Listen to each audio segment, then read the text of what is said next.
इस white collar terror module में जितने भी नाम सामने आए हैं वो सब के सब फरीदाबाद की अल फलाह यूनिवर्सिटी से जुड़े हैं। इसलिए अब जांच एजेंसीज का फोकस इस यूनिवर्सिटी पर है। आज अल फलाह यूनिवर्सिटी को लेकर एक और बड़ी खबर सामने आई। यहां एक ऐसा डॉक्टर काम कर रहा था जिससे जम्मू कश्मीर सरकार ने टेरर लिंक की वजह से बर्खास्त कर दिया था। निसार उल हसन नाम का ये डॉक्टर यूनिवर्सिटी के जनरल मेडिसिन डिपार्टमेंट में प्रोफेसर है। इसी डिपार्टमेंट में डॉक्टर उमर भी था। निसार उल हसन श्रीनगर के SHMS हॉस्पिटल में असिस्टेंट प्रोफेसर था। नवंबर 2023 में उसका टर्मिनेशन कर दिया गया। लेटर जारी हुआ, उस पर केस भी किया गया, लेकिन अल फलाह यूनिवर्सिटी ने इस डॉक्टर को नौकरी पर रख लिया। डॉक्टर निसार उल हसन अब जांच एजेंसीज के रडार पर है। वो फरार है, गायब है। और नोट करने वाली बात है कि डॉक्टर निसार की बेटी भी अल फलाह यूनिवर्सिटी में मेडिकल की पढ़ाई कर रही है। NIA की टीम ने उसे कस्टडी में लिया है। अल फलाह यूनिवर्सिटी में आज भी इन्वेस्टिगेशन एजेंसीज दिन भर जांच करती रही। मेडिकल कॉलेज कंपाउंड को आइसोलेट कर दिया गया है। अब तक 50 लोगों को हिरासत में लिया गया है। इसमें 95% कश्मीरी हैं। फैकल्टी मेंबर्स, HR डिपार्टमेंट के लोग, स्टूडेंट्स और कॉलेज की वाइस चांसलर से भी पूछताछ की गई है। इन्वेस्टिगेशन एजेंसीज ने उमर, मुजम्मिल और शाहीन से जुड़े सभी डॉक्यूमेंट्स मांगे हैं। इसके अलावा अल फलाह यूनिवर्सिटी की जमीन, ट्रस्ट, बिल्डिंग प्लान, UGC और दूसरे सरकारी विभागों से मिली सारी परमिशन के दस्तावेज खंगाले जा रहे हैं। NIA ने जमील नाम के यूनिवर्सिटी के कर्मचारी को भी कस्टडी में लिया है। जमील कश्मीरी डॉक्टर्स के रिक्रूटमेंट का काम करता है। इस सिलसिले में वो अक्सर कश्मीर जाता था। अल फलाह मेडिकल कॉलेज में 250 लोग कश्मीर के हैं। असल में लाल किले में गाड़ी में ब्लास्ट करने वाला डॉक्टर उमर 7 साल से यहां काम कर रहा था। वो पुलवामा का रहने वाला था। अल फलाह में वो जनरल मेडिसिन डिपार्टमेंट में असिस्टेंट प्रोफेसर था। आज पता चला कि उमर 1 साल के लिए यूनिवर्सिटी से अलग हो गया था और उसने 1 साल बाद फिर ज्वाइन किया। 1 साल वो कहां रहा, क्या कर रहा था, इसका कोई रिकॉर्ड नहीं है।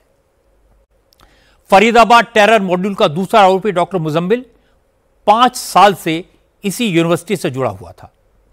वो डिपार्टमेंट ऑफ फिजियोलॉजी में पढ़ाता था। इसका भी लिंक कश्मीर से है।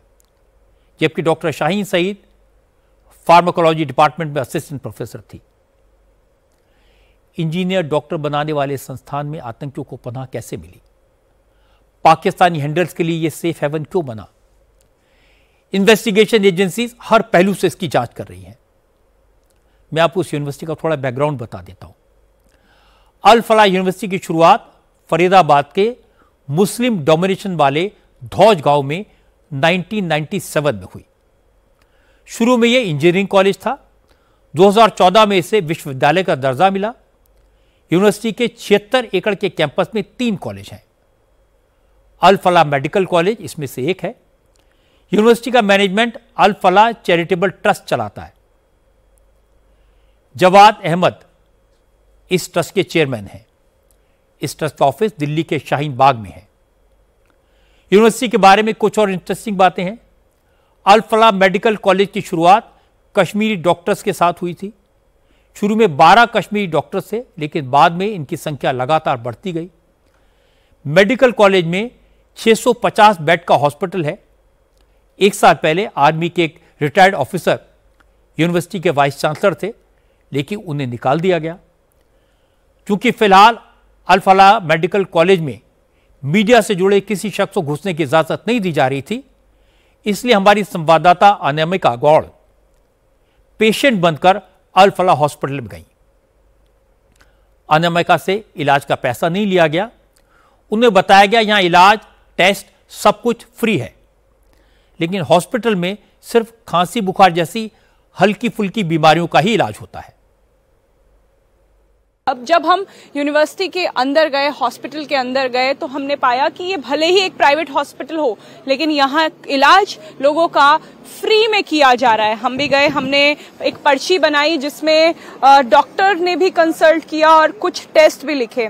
इसका बिल हुआ था 725 रुपए, लेकिन कोई पैसे नहीं लिए गए। ये कहा गया कि यहाँ पे पैसे नहीं लिए जाते हैं। बकायदा डॉक्टर्स के सजेशन के बाद एक्सरे भी किया गया, इस एक्सरे के भी पैसे नहीं लिए गए, केवल दवाइयों के पैसे जो है वो मेडिकल स्टोर ने लिए। यहाँ काम करने वाले बाकी डॉक्टर्स ने बताया कि हॉस्पिटल की हालत बहुत ज्यादा अच्छी नहीं है।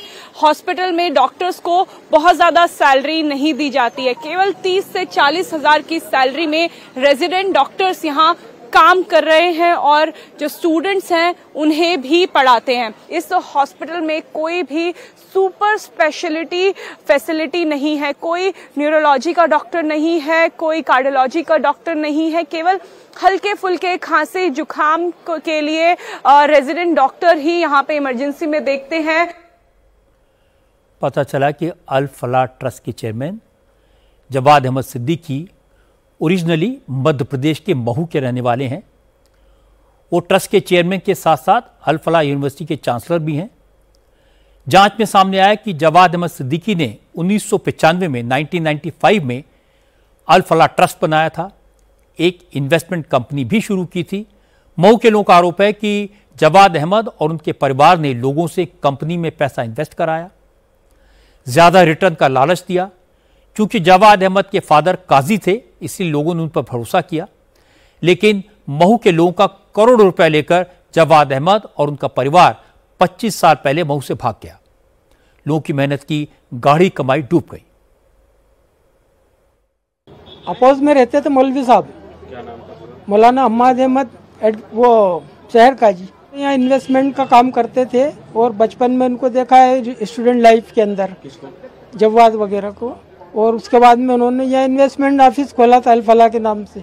उसमें लोग बाग पैसा पब्लिक लगाती थी, निकालती भी थी। इस तरह का चला 5-7 साल 10 साल चला होगा। पैसा ले गए, रात पता ही नहीं कौन कब गया। उन्होंने ब्याज का लालच दिया था कि 40% से ऊपर ही मिलेगा, बोले ब्याज। बोले इन लोगों ने, ये बैंक वालों ने, इन लोगों ने। मऊ के नाम मेरा अल फिलहाल क्या नाम है, लाल ये नाम है इनका। करीब 2 से 3 लाख, 2.5-3 लाख रुपए करीब इन्वेस्ट होगा। रोज जमा करते थे पूंजी, रोज जमा करते थे, कमाते थे, रोज जमा करते थे पैसा। तो हमको क्या मालूम था कि भैया ये लेके भाग जाएंगे पैसा। जब ये बैंक खोलने के बाद में कुछ समय बाद जब इनके करने जब अच्छा हो गया, सब कुछ इकट्ठा सब हो गया, चलेगा, अचानक ही बिना बोले ही गायब होगा ना, मालूम ही नहीं पड़ा। बहुत हल्ला भी हुआ इस बात के लिए, यहाँ बहुत विरोध भी हुआ मऊ के अंदर। टेरर कनेक्शन के आरोपों को लेकर आज अल फलाह यूनिवर्सिटी की तरफ से ऑफिशियल एक स्टेटमेंट जारी किया गया। वाइस चांसलर भूपिंदर कौर आनंद ने कहा कि हाल में हुई घटनाओं से यूनिवर्सिटी का एडमिनिस्ट्रेशन बहुत शॉक्ड है। यूनिवर्सिटी का दावा है कि आरोपियों ने यूनिवर्सिटी की फैसिलिटी का इस्तेमाल नहीं किया है, न ही यूनिवर्सिटी के अंदर कोई विस्फोटक स्टोर किया। आरोपियों से यूनिवर्सिटी का रिश्ता ऑफिशियल था। इसके अलावा इन लोगों से संस्थान का कोई कनेक्शन नहीं है। अल फलाह यूनिवर्सिटी की सफाई क्या है, यह भी मैंने आपको बता दिया। दोनों तरफ की बात आपने देख ली है, लेकिन असलियत क्या है जांच के बाद सामने आएगा। लेकिन इस यूनिवर्सिटी के बारे में क्या क्या पता चला, इसकी जानकारी हमारे संवाददाता मनीष भट्टाचार्य के पास है। मनीष, एक मोटी बात सामने आ रही है कि कश्मीर से आए बहुत सारे डॉक्टर्स एक एक करके अल फलाह यूनिवर्सिटी में आते रहे और एक बहुत बड़ा गैंग बन गया। जिन्हें कश्मीर में नौकरी से निकाला गया वो भी अल फलाह यूनिवर्सिटी में आ गए, और जितने आतंकवादियों के नाम सामने आ रहे हैं वो सारे के सारे डॉक्टर्स यहां के हैं। तो क्या वजह है इसकी? जी हाँ रजत जी, आप देखिए इस पूरे टेरर मॉड्यूल में ये जो अल फलाह यूनिवर्सिटी है ये पूरा एक एपिक सेंटर बनता चला गया है। आज दिन भर अल फलाह यूनिवर्सिटी में लगभग NIA और क्राइम ब्रांच की टीम है लगभग 5 से 10 बार पूरे लवाजमे के साथ पहुंची है। जो अंदर जो हॉस्पिटल एक तरफ है और एक डिवीज़न है पूरा जो मेडिकल कॉलेज का है, वहाँ पर बाकायदा सभी स्टूडेंट से पूछताछ हुई। लगभग 50 से 55 लोगों से पूछताछ हुई और तमाम लोगों को डिटेन भी किया है। जिन लोगों को डिटेन किया है वो अधिकांश लोग जम्मू कश्मीर के हैं। पहली बात।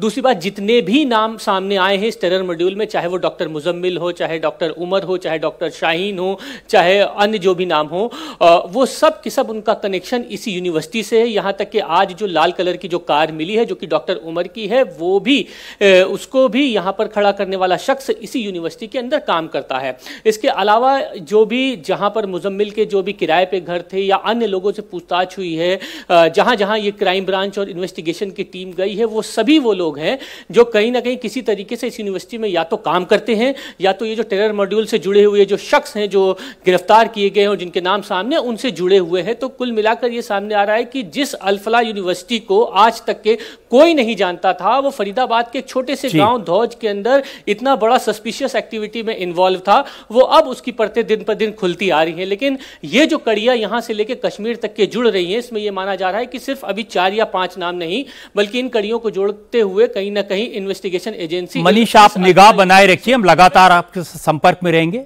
कोई एडवांस इंफॉर्मेशन हो जरूर बताइएगा। बहुत बहुत शुक्रिया आपका। फिलहाल अल-फलाह यूनिवर्सिटी बनाई गई थी माइनॉरिटीज की सेवा के लिए, लेकिन इसका मेडिकल कॉलेज बिल्डिंग नंबर 17 देश के दुश्मनों का कमांड सेंटर बन गया।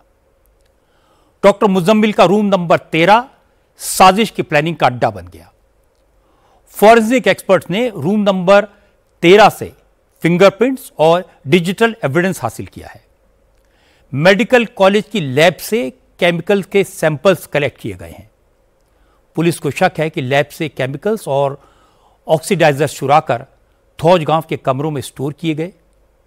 पुलिस यह भी चेक करे कि क्या मेडिकल कॉलेज की लैब्स का इस्तेमाल एक्सप्लोसिव कंपाउंड बनाने के एक्सपेरिमेंट्स के लिए तो नहीं किया गया।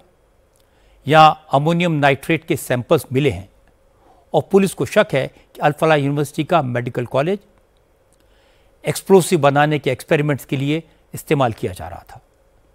बस सवाल है कि अल-फलाह यूनिवर्सिटी में जिहादी बनते रहे, यहां डॉक्टर्स देश को दहलाने की साजिश करते रहे और किसी को पता तक नहीं चला ये कैसे हुआ।